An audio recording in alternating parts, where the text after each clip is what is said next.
Hello everybody, just recently I did a surprisingly popular review on the Mazda 3, in which I made mention of the category of cars I call the shoulda bought a Golf. In other words, crossovers.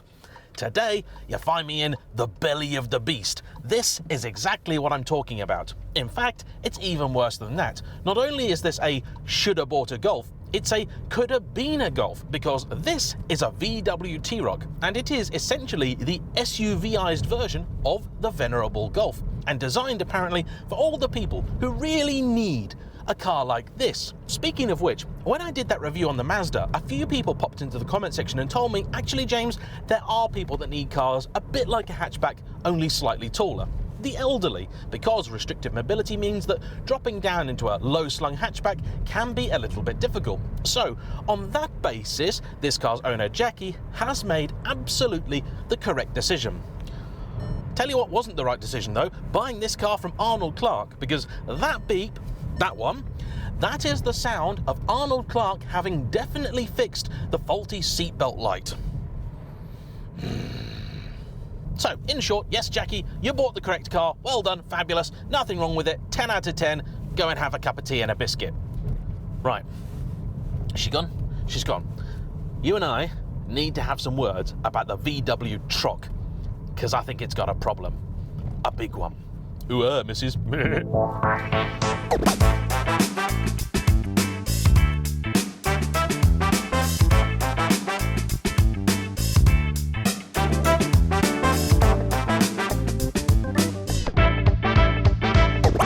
Right, first off the bat, let's get something very important out of the way. Is this a bad car?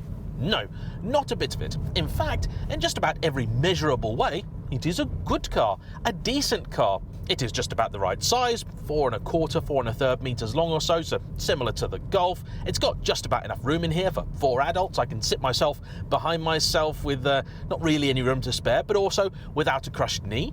There is reasonable quality infotainment. The speakers are, but the rest of it is fine and decent and lovely, and you can plug your phone into it. The dashboard is nice, clear, easy to read, and mercifully they haven't even fitted the silly touch-sensitive controls that you find in many other modern VW products.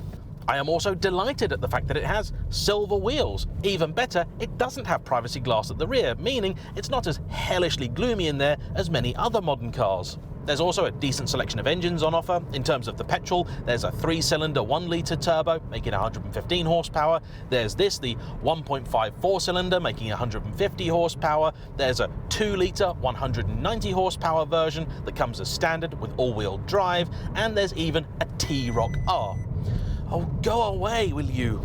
And there's even a 300 horsepower T-Roc R. As you might imagine, this car being a member of the Volkswagen empire, it also exists in many other flavours with many different badges on. So I've actually driven a very close relative of this, called the Cupra Ateca.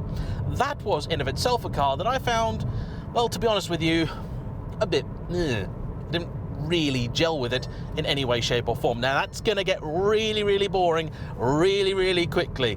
If I drive past an Arnold Clark showroom while I'm doing this review, there is a chance I might have a bit of an accident. Oh, don't you dare. Don't you dare. Oosa.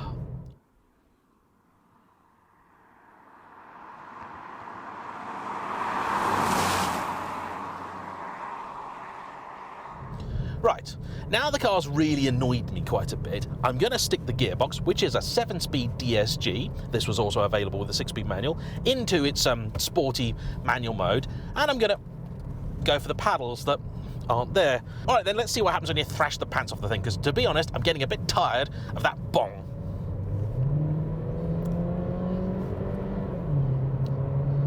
It is actually quite capable, this thing. Then driving it is enjoyable in a perverse sort of way.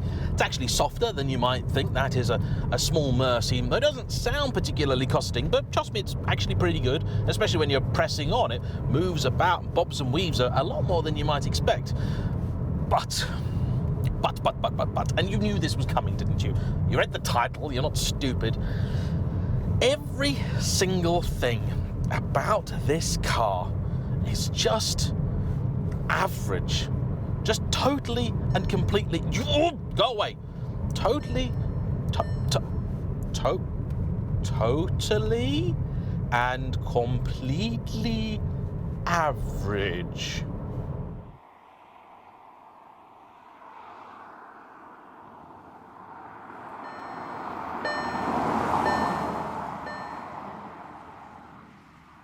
The styling. It's an alright looking car, isn't it? It's okay. It's just a slightly raised Golf looking thing. Nowhere near as classy and sexy looking as the Golf, admittedly, but they've tried the usual stuff. They've put black sills on the bottom to make it seem bigger and taller than it really is, and you realise very quickly how small a car it actually is when you open the door, because the seat's kind of just there. You don't really drop all that far down, nor do you have to clamber up, and I suppose that's the appeal of this sort of thing. There are a few areas, particularly the C-pillar, which is where just about every manufacturer seems to struggle when it comes to this car. They're all totally overstyled. At least they haven't put on a daft badge like BMW did with the X2, but there's just so much going on, so many different materials all clashing, and it's not cohesive. The fact they've also tried to give it this sort of coupe-like profile means that the boot is actually not really anywhere near as useful as you might expect. So for general haulage duties, if you want to pick up some white goods, I don't know, a fridge or a dishwasher or something, it's not going to be great for that. The interior, likewise, is also okay. Though I have to say, one thing about this car which isn't average is the price. Today, one of these will set you back anywhere from £26,000 to £42,000, though that surely is going to be for the R. Even still, at 30 odd grand, which is likely what this cost when new, this is not good enough. This is horrendous, cheap, nasty. The door handle here, this is horrific. I mean, the switches and things are all very, very familiar VW, and this stuff down here, the HVAC system, I like that, that's nice. Dual zone climate, the media system, that's fine, that's grand, that's groovy, I can live with that. But so much of this is just cheap and nasty, and VW are still trying to trade on this whole illusion of being a premium manufacturer, and they can do it. They can do some really nice interiors. The Arteon is fabulous. The Golf 8, silly switches aside, but with the extra leather, that's actually quite nice. But this is just, they just gave up. They just couldn't be bothered. It's awful in here. Really, really awful. Now, there was a facelift that came a bit after this. This one's a 2018. The model was introduced in 2017. They did facelift it, and when they did that, I am told that the interior quality was improved. And too ruddy right, because it needed it. Never mind, I take it back. Some of it did improve, but they also binned the perfectly sensible HVAC controls in favour of this utter dross. Nobody likes touchscreens, and absolutely nobody likes this new horrible touch-sensitive slidey nonsense that VW have become really rather fond of. Awful. No sunroof in here, so it does feel a little darker than it probably should. Hello, yes, me again, voiceover JM. As I have just mentioned the lack of a sunroof, probably wise to mention that there is also a convertible version of the T-Roc. And like the Range Rover Evoque convertible, I consider it to be an absolute abomination. Proof, if ever it were required, that sometimes designers should not listen to their customers. Ooh. And one issue I do have with cars like this is everybody says they buy one because they like the increased visibility you get by being higher. Now sure, you're up a little higher, maybe you can see a little bit further down the road, but also you've lost a huge amount of visibility for this sort of stuff.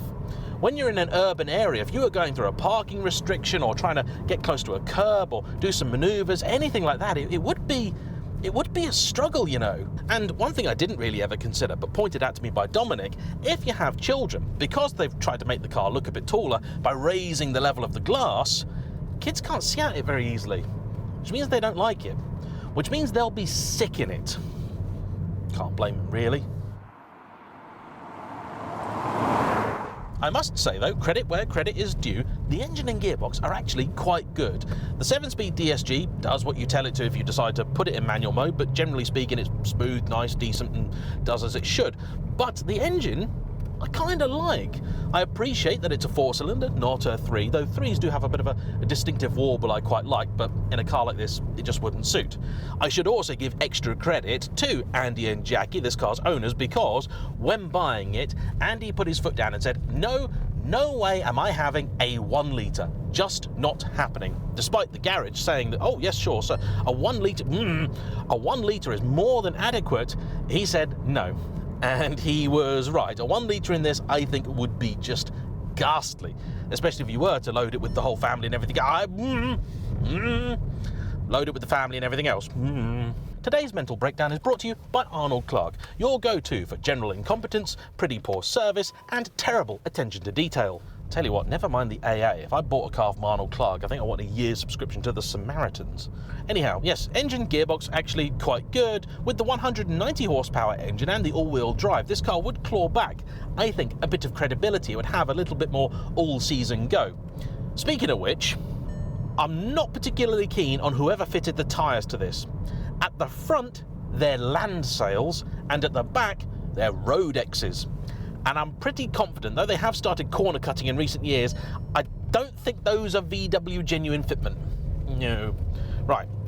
Oh, we are in sport mode. Okay, right. Come on, foot down. Yeah, scrabble, scrabble, scrabble, scrabble, scrabble. No traction. Power. Get on your side of the road, you. Yes, steering totally and completely lifeless. Car washes wide very, very easily, much sooner than it should. It may surprise you to hear, but Landsail tyres, it turns out, aren't the best. Who knew? And real consumer advice on JAYEMM on cars. Next week, how much shopping can you get in a Ferrari F40? I wish.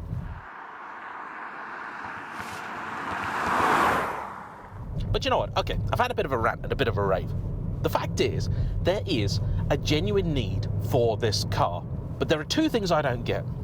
This car should definitely be bought by people like Jackie.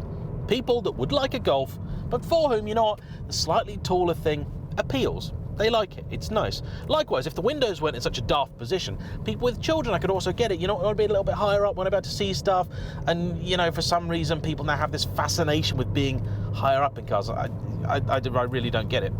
It particularly frustrates me because apparently everybody is now really obsessed with being more eco-friendly. Yet even those who do go and buy an electric car want a big one. They want a tall one. Why? I'll give Tesla credit. You know what? Their cars are slippery. You know, they go through the air. They work. That's a good thing. Tesla, you know, you do that right. But everyone else, like, what are you thinking? I'll try to dismount from this high horse at some point, but it may be tricky. So, okay. So there is a definite audience for this car.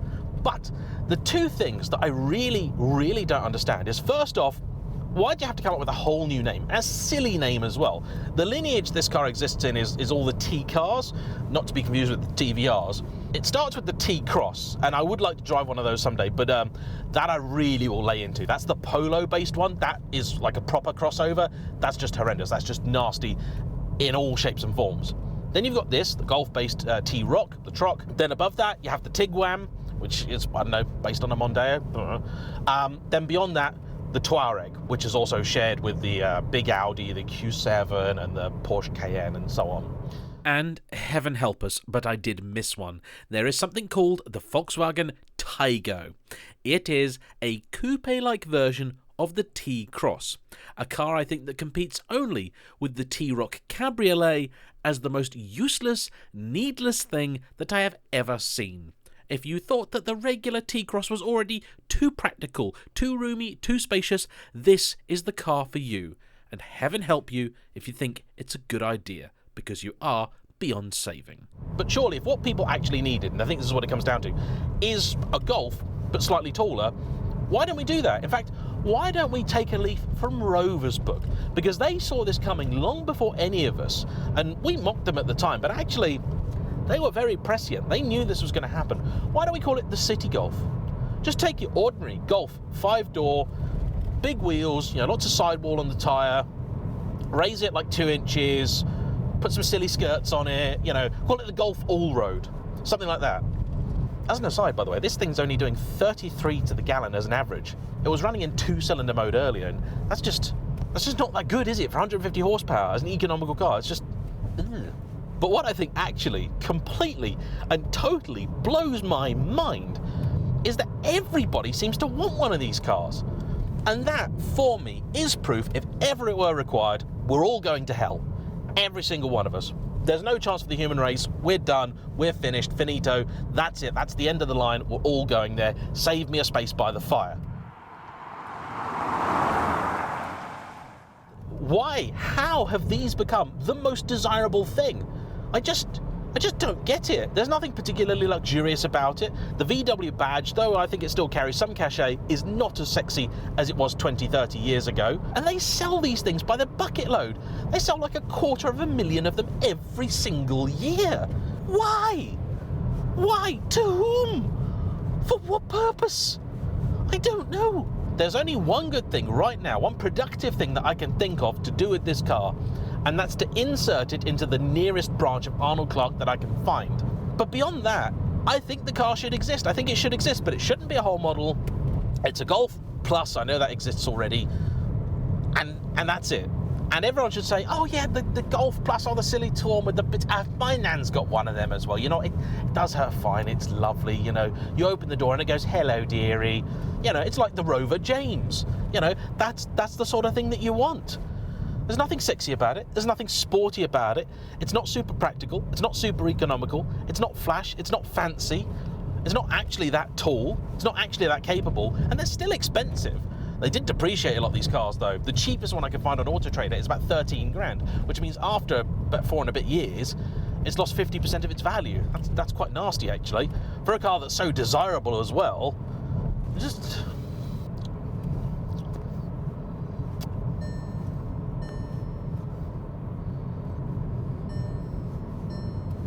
I don't know about you, but I think I need to go and have a lie down.